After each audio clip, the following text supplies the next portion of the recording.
विद्यार्थी मित्रांनो नमस्कार. मी प्राध्यापक सखाराम कदम, कैलासवासी रमेश वरपुडकर महाविद्यालयात मराठी विषयाचं अध्यापन करतो. सर्वप्रथम कैलासवासी रमेश वरपुडकर महाविद्यालयात प्रथम वर्षासाठी प्रवेश घेऊन ऐच्छिक मराठी हा विषय आपण निवडला त्याबद्दल आपणा सर्व विद्यार्थ्यांचे मनपूर्वक अभिनंदन करतो. विद्यार्थी मित्रांनो, कालपर्यंतही आपण मराठी भाषा अभ्यासली आहे. म्हणजे अगदी 12वीपर्यंत आपल्याला मराठी कविता धडे यांच्या माध्यमातून आपण अभ्यास करतच होतो. कालचा अभ्यास आणि आजचा अभ्यास हा वेगळा, थोडासा वेगळेपणा यामध्ये जो काही आहे तो आपलाच इथं ऐच्छिक मराठीने विशेष अभ्यास विषय म्हणून निवडत असताना लक्षात घ्यावा लागतो. ऐच्छिक मराठी हा विषय निवडत असताना आपण आपल्या मनाशी काही योजलेलं असेल की खचितच मला असं काहीतरी लिहिता आलं पाहिजे, मला चांगलं वाचता आलं पाहिजे, मला चांगलं बोलता आलं पाहिजे, मला चांगलं ऐकता आलं पाहिजे. ह्या मूलभूत भाषिक क्षमता म्हणजे श्रवण असेल, वाचन असेल, भाषण असेल किंवा लेखन असेल, या सगळ्याच अंगातून ग्रहण आणि प्रगटीकरण तुम्हाला जमलं पाहिजे. यासाठी मराठी भाषा विषय जनरली सगळे विद्यार्थी निवडताना दिसून येतात. मराठी भाषेत कालचा अभ्यास आणि आजच्या अभ्यासामध्ये फरक हा आहे, कालपर्यंत एक एक कविता, एका कवितेआड एक धडा असं पाठाचं किंवा अभ्यासक्रमाचं तुमच्या स्वरूप असायचं. पण आता मित्र हो, तुम्ही विशेष अभ्यास विषय म्हणून मराठीची निवड केलेली आहे.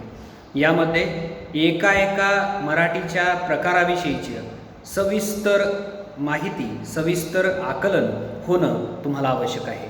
ह्या 3 वर्षामध्ये प्रथम वर्षात ऑप्शनल मराठीचे 2 पेपर, सेकंड इयरला द्वितीय वर्षामध्ये 2 पेपर आणि थर्ड इयरला 3 पेपर पूर्वी असायचे. पण आता स्किलचा 1 पेपर आणि 2 ऑप्शनलचे पेपर, अशा एकूण 7-8 पेपरमध्ये हा मराठीचा संपूर्ण अभ्यासक्रम सामावलेला असतो.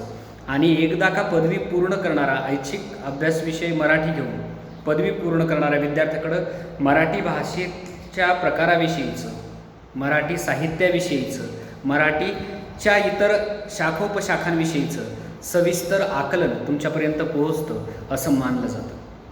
म्हणून तुम्हाला प्रथम वर्षासाठी 2 भाग केलेले आहेत. कालपर्यंत कथा कविता एकाच पुस्तकात 12वीपर्यंत तुम्ही अभ्यासलेले आहेत, 10वीपर्यंतही हेच स्वरूप होतं. पण आता मात्र मराठीतील कथासाठी एक विशेष पेपर ठेवण्यात आलेला आहे, आधुनिक मराठी कथावाङ्मय नावाचा, ज्यामध्ये तुम्हाला 10 कथा आहेत. तुम्हाला अभ्यासक्रम पाठवलेला आहे. त्या अभ्यासक्रमामध्ये तुम्ही पाहिला असेल की 10 कथा येतात. तो पेपर आदरणीय गुरुवर्य डॉक्टर साधू सोनसळे सर शिकवतात. तर कवितेचा जो पेपर आहे, पेपरचं नाव आहे मध्ययुगीन व आधुनिक मराठी पद्यवाङ्मय. हाही अभ्यासक्रम तुम्हाला पाठवलेला आहे.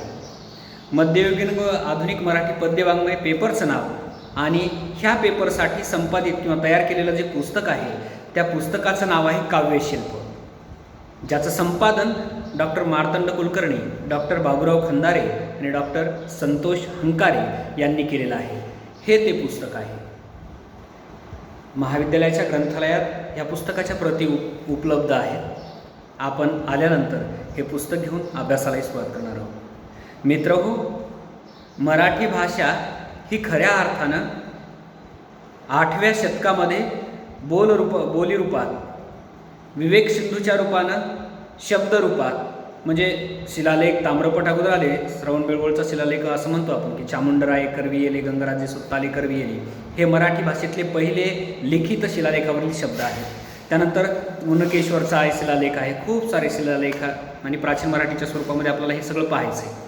तिथं शिलालेख आणि ताम्रपटाच्या रूपातून बोल एकेका शब्दामध्ये, म्हणजे संस्कृतपासून तयार झालेल्या जरी ह्या भाषा असल्या, म्हणजे संस्कृत, प्राकृत, अर्धमागधी, पाली, पैशाची, महाराष्ट्री, सौरसेनी प्राकृत आणि महाराष्ट्री प्राकृत म्हणजे मराठी, असा हा भाषेचा प्रवास आहे. मग या सगळ्याविषयीचा उहापोह आपल्याला 3 वर्षामध्ये हळूहळू करायचा आहे. तत्पूर्वी या अभ्यासक्रमाविषयीचं तुम्हाला अभ्यासक्रम पाठवलेला आहे, तुम्ही पाहिलेला असेल. मग अभ्यासक्रमातला पेपरचं टायटलच आपल्या असं आहे की मध्ययुगीन व आधुनिक मराठी पद्यवाङ्मय, म्हणजे केवळ आणि केवळ कवितेचा पेपर आहे हा.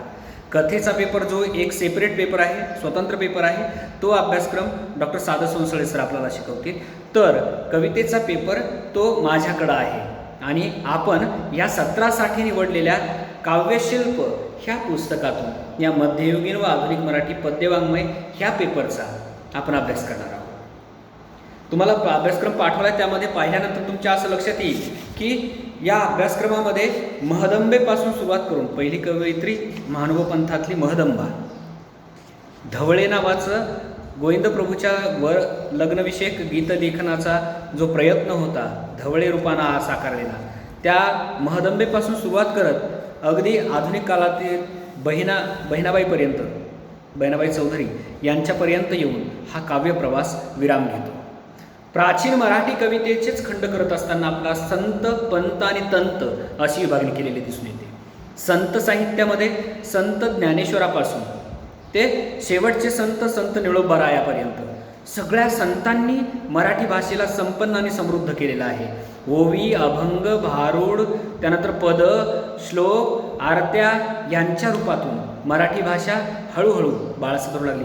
म्हणतात ना, कुठलाही मराठी भाषेचं स्वरूप असं आहे की सुरुवातीला बोबड्या स्वरूपात बोलली गेलेली, ताम्रपटातून शिलालेखातून आढळणारी मराठी विवेक सिंधूच्या रूपानं मात्र तत्त्वज्ञानाची भाषा बोलू लागलेली होती. आणि यानंतर संत ज्ञानेश्वराची ज्ञानेश्वरी ही एकतर काव्य आणि तत्त्वज्ञान यांचा सुंदर मिलाफ असलेलं नितांत सुंदर असं आबालसुबोध मराठी भाषेत रचलेलं एक पहिली रचना होती. संत ज्ञानेश्वरापासून संत निळोबारायापर्यंतच्या सगळ्या संतांनी लिहिलेल्या साहित्याला संत वाङ्मय अशी एक उपाधी किंवा असा विभाग आपण कल्पितो. आणि ह्या संतांनी लिहिलेल्या रचना यांचाही अभ्यास आपल्याला करणं क्रमप्राप्त ठरतं. मराठी भाषेचा आग्रहानं पुरस्कार करणारा महानुभाव पंथ या भाषेत रुजला, येथेच वाढला. येथे संत चक्रधरांनी प्रवर्तित केलेल्या या महानुभाव पंथामध्ये महदंबा, केशोबास, भास्कर भट्ट बोरीकर, त्यानंतर कवी नरेंद्र यासारख्या अनेक उत्तमोत्तम कवी लेखकांनी आपली ग्रंथरचना मराठीतून केली. सकळी, सुंदरी, पारिमांडिल्य यासारख्या सांकेतिक लिप्या त्यांनी शोधून काढल्या आणि आपलं वाङ्मय, आचारधर्म, तत्त्वज्ञान विशेष मांडला. मध्ययुगीन मराठी समाज हा पंथ संप्रदायामध्ये विभागलेला दिसून येतो. जसं की महानुभाव पंथ आहे, वारकरी पंथ आहे, समर्थ संप्रदाय आहे, कोदंडधारी संप्रदाय आहे, दत्त संप्रदाय आहे, बसवेश्वरांचा लिंगायत धर्म किंवा वीरशैव संप्रदाय आहे. यासारख्या अनेक पंथातून या वेगवेगळ्या अनुयायांनी एकेश्वरवादाची, त्यानंतर कर्मकांडाला त्याज्य मानून साधा सरळ आचारधर्म धरण्याची शिकवण दिलेली दिसून येते. आणि याचाच उहापोह आपणास या अभ्यासपत्रिकेतून कवितेच्या अनुषंगाने करायचा आहे. कथेच्या अनुषंगाने तुमचा स्वतंत्र पेपर आहे, पेपर क्रमांक 1. पेपर क्रमांक 2 म्हणजे हा पेपर आहे जो आपण पाहत आहोत, मध्ययुगीन व आधुनिक मराठी पद्यवाङ्मय या नावाचा, काव्यशिल्प नावाचं त्यासाठीचं पुस्तक आहे.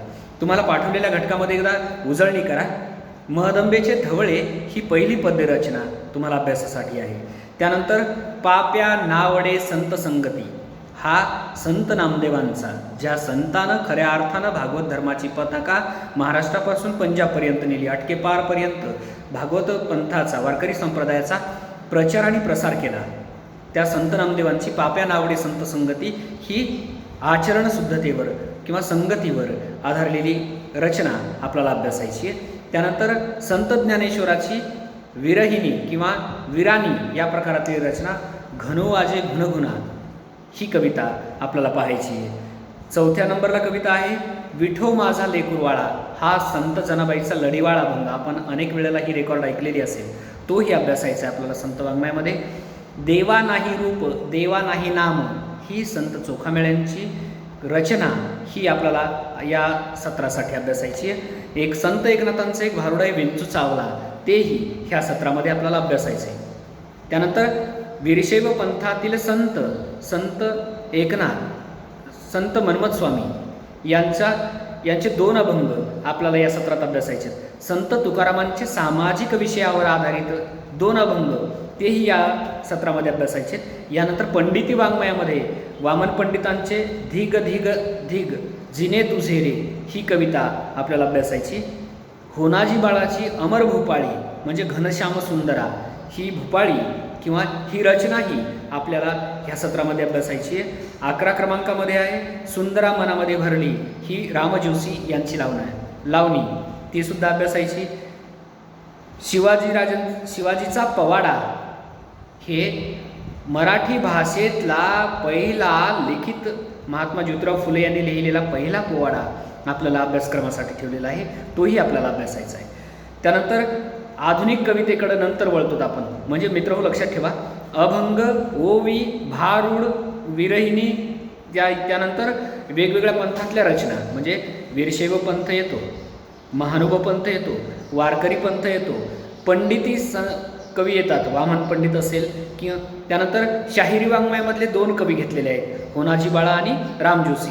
होनाजी बाळाची अमर भूपाळी घनश्याम सुंदरा आणि रामजोशी यांची सुंदरा मनामध्ये भरली ही अप्रतिम लावणी, शृंगार काव्याचा परिपोष करणारी लावणीची रचना रामजोशींची आहे.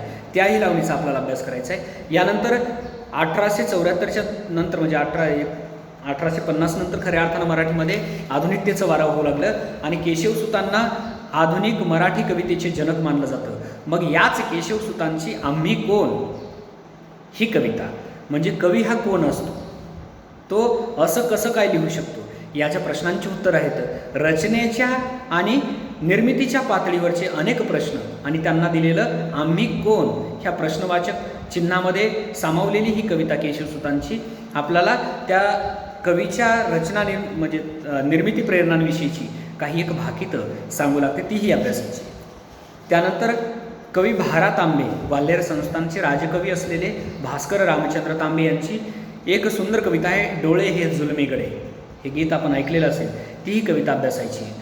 त्यानंतर बहिणाबाई चौधरी यांच्या कृषीकर्माविषयीचा अनुभव व्यक्त करणारी रगडणी आपल्याला कापणी, मळणी, उफणणी हे सगळे शेतीचे पिकांविषयीचे कामाचे अनुभव आपणास आहेत. अशाच आशयाची एक कविता आहे रगडणी नावाची म्हणजे मळणी, बहिणाबाई चौधरींची, ती अभ्यासायची. त्यानंतर राष्ट्रभक्तीपर कविता विनायक दामोदर सावरकर यांची सागरास नावाची, नेम जसी ने परत मातृभूमीला, ही कविताही आपल्याला अभ्यासायची आहे. त्यानंतर बालकवींची निसर्ग कविता आहे औदुंबर नावाची, ही कविता या सत्रासाठी आपल्याला अभ्यास करायचा आहे. गल ठोकळे यांचं जानपद गीत आहे. सुरुवातीच्या काळामध्ये ज्या बाहेर राहणार आपण परंतु शेतीविषयीचं किंवा गांधीजींनी खेड्याकडे चला म्हटलं होतं आणि त्यामुळं अनेक कवी लेखकांचं लक्ष खेड्याकडे वळलेलं होतं, पण त्यांना कृषीकर्माचा अनुभव नव्हता. तेव्हा त्यांनी खेड्याच्या ओढीमधून शेतकऱ्यांच्या विषयीचा कुतूहलामधून ज्या कविता लिहिल्या त्या जानपद रचना म्हणून आपण ओळखतो मराठीमध्ये. आणि त्या जानपद रचनेतला एक रचना प्रकार गल ठोकळांनी लिहिलेला नदी पलयाड या कवितेच्या अनुषंगानं आपल्याला अभ्यासायचं आहे. यानंतर आधुनिक मराठी कवितेचे जनक म्हणून ज्यांना ओळखलं जातं त्या बाळ सीताराम मर्ढेकरांची ह्या गंगेमध्ये गगन वितळले ही 19 क्रमांकाची कविता आपल्याला अभ्यासायची. आणि शेवटची कविता जी खऱ्या अर्थानं स्वाभिमानी बाण्याचं, बाणेदार विद्यार्थ्याचं प्रातिनिधिक चित्र असलेली कवी कुसुमाग्रज म्हणजेच वि.वा. शिरवाडकर यांची कणा ही कविता 20व्या क्रमांकाला. 20 कविता ह्या सत्रासाठी अभ्यासायच्या. 20 कविता, प्रत्येक कवितेचा पोत आणि प्रत वेगळी आहे आणि तो पोत आणि प्रत समजून घेत रचना प्रकाराविषयी काही गृहीतक मनात डोक्यात ठेवून आपल्याला ह्या सगळ्या काव्यप्रपंचाकडं पाहायचं आहे. मित्रहो, ह्या पहिल्या ऑनलाईन तासिकेमध्ये फक्त अभ्यासक्रमाविषयी तुम्हाला जो सिलेबस पाठवलेला आहे PDF स्वरूपामध्ये त्या अभ्यासक्रमाकडे एकदा बघून घ्या आणि त्याचे पुस्तकं लायब्ररीमध्ये उपस्थित आहेत त्याच्याकडे एकदा बघा. या ॲडमिशन झालेलं आहे आपलं ऑनलाईन तासिका रेग्युलर इथून पुढं होत राहतील. एक एक कविता आपण अभ्यासत जाऊया. तरीही ऑनलाईन तासिकेला बऱ्याच मर्यादा आहे. सूत्ररूपामध्ये कमीत कमी वेळामध्ये आपल्यापर्यंत पोहोचणं आवश्यक आहे. म्हणून फक्त अभ्यासक्रमाचा परिचय वजा हा व्हिडिओ आपण अवश्य पाहावा आणि येथून पुढच्या ऑनलाईन तासिका वेळोवेळा आमच्याकडून जे PDF पाठवले जातील अटेंड कराव्यात ऑनलाईन तासिका आणि PDF जे पाठवले जातील त्याचा वेळीच उघडायचं PDF डाउनलोड करून घ्यायचं, वाचायचं आणि त्यावरचं चिंतन आपला अभ्यास सुरू ठेवायचा. एवढं बोलतो आणि आजची ऑनलाईन तासिका येतच थांबवतो. धन्यवाद.